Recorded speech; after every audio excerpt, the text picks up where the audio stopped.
주의 날에 내가 성령에 감동되어 내 뒤에서 나는 나팔 소리 같다는 큰 음성을 들으니 이르되 내가 보는 것을 두루마리에 써서 에베소, 서머나, 버가모, 두아디랴, 사대, 빌라델비아, 라오디게아 등 7교회에 보내라 하시기로 몸을 돌이켜 나에게 말한 음성을 알아보려고 돌이킬 때에 7 금 촛대를 보았는데 촛대 사이에 인자 같은 이가 발에 끌리는 옷을 입고 가슴에 금띠를 띠고 그의 머리와 털의 희기가 흰 양털 같고 눈 같으며 그의 눈은 불꽃 같고 그의 발은 풀무불에 단련한 빛난 주석 같고 그의 음성은 많은 물소리와 같으며 그의 오른손에 7별이 있고 그의 입에서 좌우의 날성검이 나오고 그 얼굴은 해가 힘있게 비치는 것 같더라. 계시록 1장 10절에서 16절입니다. 내가 본 것은 내 오른손에 7별의 비밀과 또 7 금촛대라. 7별은 7교회의 사자여 7 촛대는 7교회니라. 계시록 1장 20절입니다. 아시아 7교회 속에 숨겨진 메시지가 무엇인가를 보고자 합니다. 아시아 7개의 시대는 예수님의 초림부터 재림까지의 기간으로 전 세계에 속한 교회를 의미하며 오늘날은 재림 직전의 시대요, 말세 중에 말세 시대요, 산고 시대요, 노아 홍수 직전의 시대요, 소돔과 고모라의 멸망 직전의 시대라고 볼 수 있습니다. 아시아 7개의 도시는 교회 시대의 이 세상을 상징하며 도시들의 사탄의 세력들이 가득 차 있어 바벨론 종교 성전과 로마 황제 숭배 성전과 유대의 종교 성전으로 이 세상은 사탄의 종교들로 가득 차 있다고 볼 수 있습니다.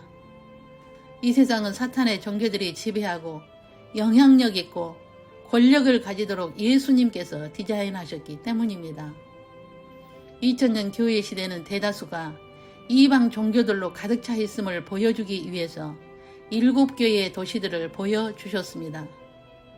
이 세상의 10대 종교 중에 하나님의 자녀들은 소수인 것을 볼 수 있는데 세계 인구 80억 중에서 어림수로 보면 기독교 33%, 이슬람 21%, 무종교 18%, 힌두교 12%, 불교 5%, 토착종교 5%, 유교, 도교 5%, 신도교 0.7%, 시크교 0.5%, 주체사상 0.3%, 기독교 27억 중에서 로마 카톨릭이 52%, 개신교 30%, 동방정교의 10%, 동양정교의 4%, 성공의 4% 중에서 70에서 80%가 종교다운주의를 따르고 있습니다. 그러므로 오늘날의 기독교에는 소수라고 볼 수 있습니다. 예수님께서 하신 말씀이 있습니다. 좁은 문으로 들어가라. 멸망으로 인도하는 문은 크고 그 길이 넓어 그리로 들어가는 자가 많고 생명으로 인도하는 문은 좁고 길이 협착하여 찾는 자가 적음이라. 마태복음 7장 13절로 14절입니다. 좁은 문으로 들어가는 자는 적으며 멸망으로 들어가는 문은 크고 그 길이 넓어 들어가는 자가 많다고 하셨습니다. 그것은 양의 옷을 입은 거짓 가르침을 하는 자들 때문입니다. 이들은 주의 이름으로 귀신을 쫓아내며 주의 이름으로 권능을 행하였으나 불법을 행하는 자들로 말씀을 듣고 행하지 않는 자들이라고 하셨습니다. 그리고 재림 전에는 상고가 더 심해져 하나님의 자녀 가운데서도 구원을 상실게 될 것을 말씀하셨습니다. 그때에 사람이 너희에게 말하되 보라 그리스도가 여기 있다 혹은 저기 있다 하여도 믿지 말라. 거짓 그리스도들과 거짓 선자들이 일어나 큰 표적과 기사를 보여 할 수만 있으면 택하신 자들도 미혹하리라. 보라 내가 너희에게 미리 말하였노라. 그러면 사람들이 너희에게 말하되 보라 그리스도가 광야에 있다 하여도 나가지 말고 보라 골방에 있다 하여도 믿지 말라. 번개가 동편에서 나서 서편까지 번쩍임같이 인자의 임함도 그러하리라. 죽음이 있는 곳에는 독수리들이 모일 것이니라. 마태복음 24장 23절로 28절입니다. 재림 전에는 택하심을 입은 자들까지도 미혹하여 시체가 되어 구원을 상실케 될 것이라 하셨습니다. 이것은 오늘날 종교다운주의를 따르게 하여 구원을 상실케 하여 시체가 되게 하였습니다. 하나님의 자녀가 소수인 것을 7교회의 모습에서 보여주셨습니다. 하나님의 자녀들이지만 7교회의 모습 속에서 소수만이 있음을 보여주신 7교회의 숨겨진 메시지를 알고 나는 소수에 속한 자인가를 분별해야 합니다. 기독교인의 모습이 각 나라마다 역사관이나 전통이나 문화나 족속이나 신앙관이나 세계관이나 환경이나 언어가 다르지만 공통점이 있는 것이 예수님의 정체성입니다. 다양 속에서 7교회마다 예수님의 정체성 속에 삼위일체론과 기독론이 숨겨져 있습니다. 삼위일체론과 기독론의 잣대가 예수님의 정체성이며 같은 하나님의 자녀라 하여도 예수님의 정체성을 얼마나 깨닫고 믿고 가르치고 순종하는가에 따라 계층이 결정되어집니다. 이 잣대로 7교회에게 예수님이 말씀하셨습니다.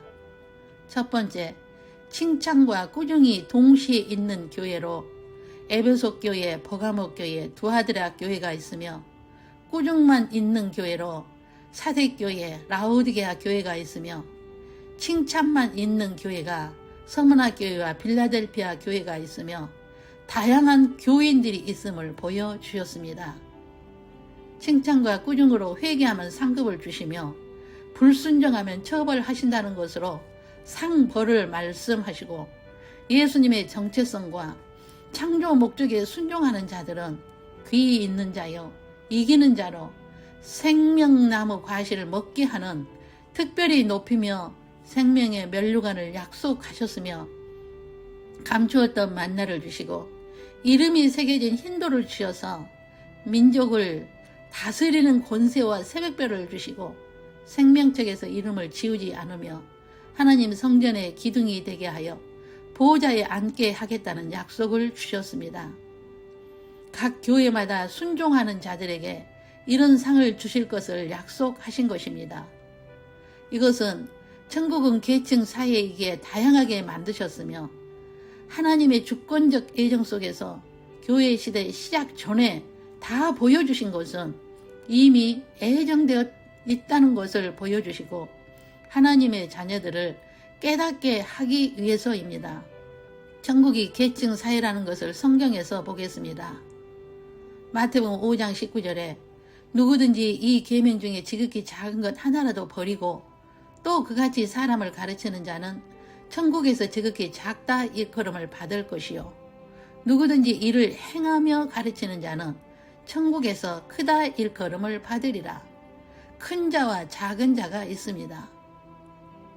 마태복음 18장 3절로 4절입니다. 진실로 너희에게 이르노니 너희가 돌이켜 어린 아이들과 같이 되지 아니하면 결단코 천국에 들어가지 못하리라. 그러므로 누구든지 이 어린아이와 같이 자기를 낮추는 사람이 천국에서 큰 자니라. 마태복음 5장 5절입니다. 온유한 자는 복이 있나니 그들이 땅을 기업으로 받을 것이며 땅을 유업으로 받는 자도 있습니다. 달란트 비유와 문화의 비유로 어떻게 살았는가에 따라 천국에서 고울을 다스리는 권세를 주시며 복음을 위해 핍박을 받는 자는 왕같은 제사장이 되게 하시며 이기는 자에게 다스리는 권세를 주시며 이기는 자에게 성전 기둥이 되게 하시며 영혼 구원 위에 미랄이 된 자는 영생과 존귀한 자로 여김을 받게 하시며 하늘의 별과 같은 영광체를 입혀주십니다. 또한 면류관을 받을 자들이 있습니다. 팔복의 사람은 하늘에서 상이 큰 사람입니다. 이런 사람은 창조 목적을 바로 깨닫고 창조 목적대로 행하고 이 세상에 잠시 방문한 나그네로 천국 시민권자로서 잠시 후에 본향으로 가는 자로 재림을 외치고 때에 맞는 양식을 먹고 나누고 공중 강림의 때에 들림받는 신부로 준비하고 잠자는 신부들을 깨우고 한 영혼이라도 더 천국에 들어가게 하기 위해 예수님의 정체성을 외치게 됩니다. 지금은 상고시대요 두짐승 시대로 미혹이 온 세상에 가득한 때입니다. 그러므로 우리는 예수님의 정체성에 강하고 예수님의 정체성을 외치는 자가 되어 미혹을 당한 자들을 끌어내어 구원을 얻게 하는 사명을 다해야 합니다. 자기의 의로 가득 찬 사람들의 말들이 넘쳐나고 있습니다. 우리는 손안에서 언제든지 듣고 볼 수 있습니다. 여호와 예수님을 아는 지식이 없으면 자기도 모르게 미혹을 당하는 혼돈의 시대에 살고 있습니다. 예수님의 정체성을 바로 알지 않으면 속임 당할 수 있습니다. 사람들이 하는 말이 성경에 있나를 상고해야 할 것입니다. 겉으로는 기독교이지만 이미 죽은 자들이 있으며 죽어가고 있는 자들이 있으며 죽을 자들도 있습니다. 흰옷을 입지 않는 자는 재림의 주님을 도둑같이 만나게 됩니다. 우리는 소수 중에서도 소수이지만 끝까지 흰옷을 지켜야 하며 미혹을 분별하여 반드시 이겨야 합니다. 예수님의 정체성을 지켜 면류관을 빼앗기지 않게 해야 합니다. 회개하여 열심을 내어 감추었던 만나를 먹고 힌도를 받아 공중 강림의 때에 들림받는 자들이 되어야 합니다. 에레미야 3장 14절로 15절입니다. 여호와의 말씀이니라. 배역한 자식들아 돌아오라. 나는 너희 남편임이라. 내가 너희를 성읍에서 하나와 족속 중에서 둘을 택하여 너희를 시온으로 데려오겠고 내가 또 내 마음에 합한 목자들을 너희에게 주리니 그들이 지식과 명철로 너희를 양육하리라. 참된 목자이신 예수님의 음성을 듣고 그 음성을 따를 줄 아는 우리 모두가 되시길 예수님의 이름으로 축원합니다. 기도하겠습니다. 일곱 교회를 통하여 예수님의 정체성이 얼마나 중요한가를 깨닫게 하시고 예수님의 정체성을 바로 알고 지키는 자가 되어 성읍에서 하나와 족속 중에서 둘을 택하여 혼인잔치의 데려감을 받을 수 있는 은혜를 허락하옵소서. 선한 목자이신 예수님의 음성을 들을 줄 알게 하시고 예수님의 음성을 분별할 줄 아는 길을 주셔서 거짓을 분별하여 미혹에서 건짐을 받는 은혜를 허락하옵소서. 수많은 거짓 가르침으로 인하여 좁은 문으로 들어가지 못하고 멸망의 길인 줄도 모르고 따르는 하나님의 자녀들에게 분별력을 주시옵소서. 입으로는 주여 하지만 마음으로는 자기의 의로 가득 찬 인본주의를 회개하여 탈복의 마음으로 하나님의 감추었던 신비의 만나를 먹고 자신의 이름이 새겨진 힌도를 받기까지 인내의 말씀을 지켜 시험의 때를 면함을 받아 혼인잔치에 들림받는 신부들로 준비하게 하옵소서. 하나님 나라에서 유업을 받을 자로 팔복의 삶을 살게 하옵소서.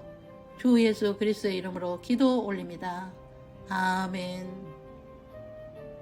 주 예수 그리스도의 은혜와 하나님의 사랑과 성령의 교통하심이 일곱 교회를 통하여 보여주신 예수님의 정체성을 바로 알고 선한 목자이신 예수님의 음성만을 듣고 따라서 거짓을 분별하여 미혹을 이기고 환난의 때에 구원함을 받아 공중 혼인잔치에 들어가는 신부의 영성으로 재림을 준비하고 깨어있어 재림을 외쳐 영혼 구원을 위해 미랄의 삶으로 팔복의 삶으로 주 맞을 준비하고자 다짐하는 신부 후보생들 이외와 각 가정 이외와 각 사람 머리에 영원토록 함께 계시기를 주 예수님의 이름으로 축원하옵나이다. 아멘.